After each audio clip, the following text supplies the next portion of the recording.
We often talk about human rights as if they belong solely to individuals, and in one sense, they do. However, rights do not exist in isolation. Communities, institutions, and governments are responsible for creating the conditions that allow people to exercise those rights. For example, a woman may technically have the right to choose her contraceptive method, but if her community health center is chronically out of stock, that right becomes meaningless in practice. So when we speak about reproductive rights, we must consider two layers. One, individual autonomy, and two, collective responsibility to enable that autonomy through resources, staffing, and supportive systems. In human rights theory, we distinguish between negative rights and positive rights. Negative rights require others to refrain from interference. For instance, the right to privacy means the state should not intrude into private medical decisions. Positive rights, on the other hand, require action, such as providing access to skilled birth care or affordable contraception. This distinction becomes extremely important for health policy. Negative rights are often cheaper to implement because they require restraint, not resources. Positive rights, like guaranteeing maternal health services, cost money, training, and infrastructure. Positive rights are often criticized because they depend on systems, budgets, and political will. Critics argue, is health truly a right if its fulfillment depends on scarce national resources? But this critique overlooks an ethical reality.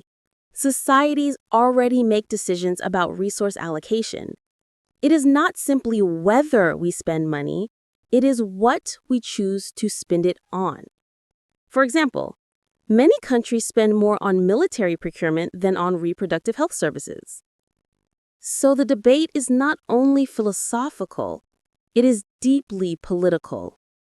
Henry Shue, a major human rights theorist, proposed that every essential right requires three obligations: to avoid depriving individuals of the right, to protect them from third-party interference, and to actively provide means of exercising the right. If we apply this to reproductive health, the state must not obstruct access through restrictive laws. It must protect individuals from coercive family pressure or gender-based violence, and it must provide services, clinics, contraceptives, skilled maternity care. A right without all three pillars is incomplete. This leads to an important realization. Even the protection of negative rights often requires positive action from governments. For example, protecting someone's right not to experience obstetric violence requires training providers, enforcing professional regulation, and creating complaint mechanisms.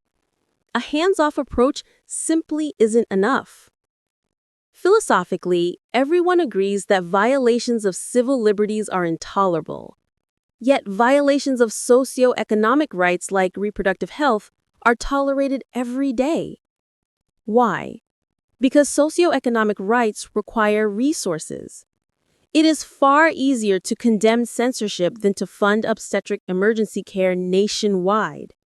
The UN Committee on Economic, Social, and Cultural Rights has repeatedly stated that failing to provide basic health care is a form of rights violation, but implementation remains inconsistent.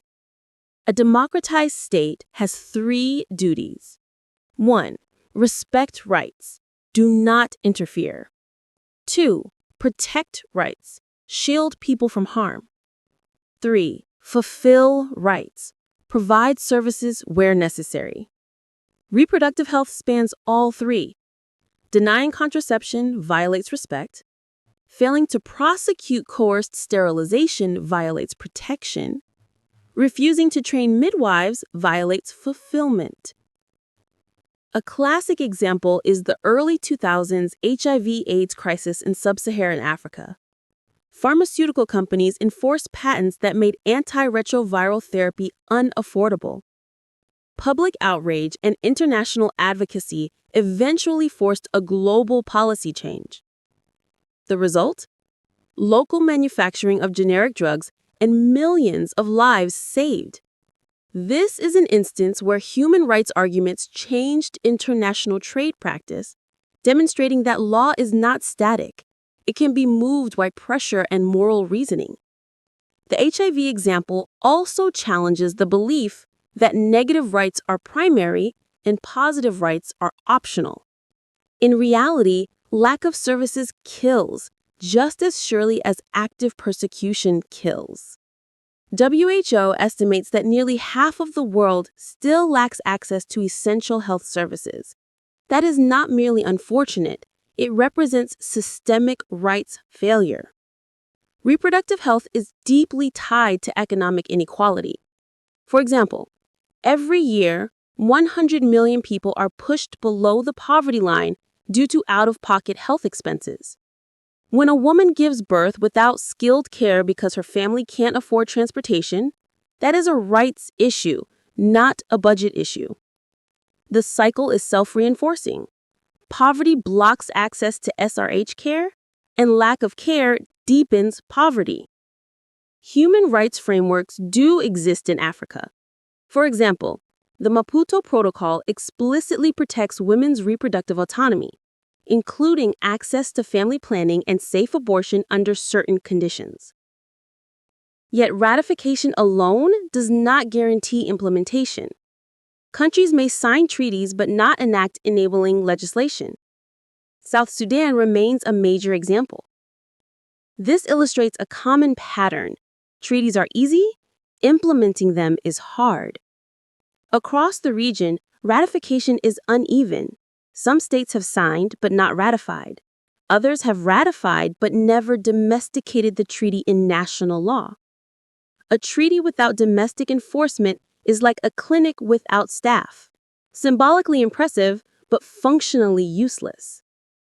Many nations have rights on paper that have no visible impact on daily life. For instance, Kenya's constitution guarantees reproductive health rights, yet women routinely die from preventable postpartum hemorrhage.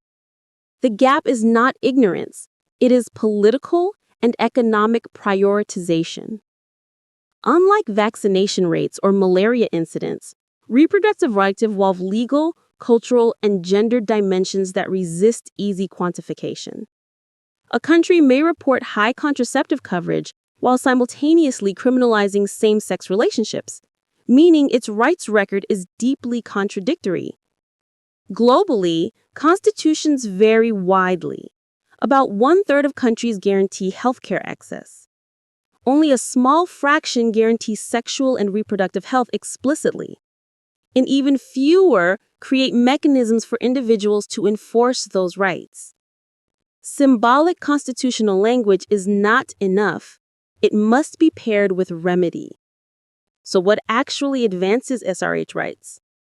International pressure and treaty monitoring, local civil society mobilization, economic growth paired with equity planning, strong leadership in ministries of health, global funding initiatives such as UNFPA and the Global Fund. Change rarely comes from one direction. The most durable progress is multi-level.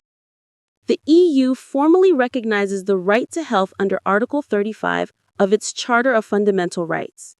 Yet even within Europe, reproductive rights vary dramatically. Poland restricts abortion.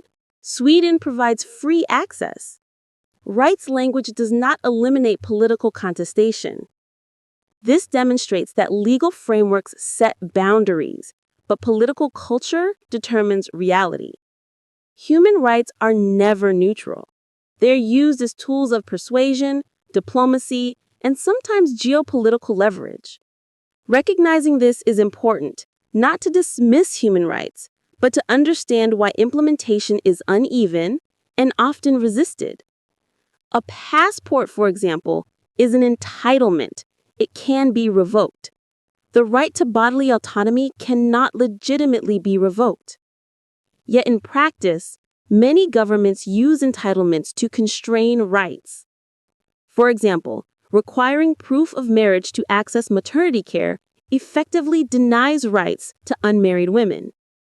Finally, rights implementation requires sustained advocacy, not just legal reform. South Africa is a classic case. Abortion was legalized early, but lack of investment in service delivery left many women without access. Rights without implementation produce symbolic victories and practical failure. The central takeaway is this: sexual and reproductive health rights do not become real simply because they are declared. They require political will, institutional capacity, and community accountability. As future reproductive health professionals, your responsibility is not only to deliver services, but to recognize when system failures are not technical problems, but violations of human dignity and justice. That is what it means to understand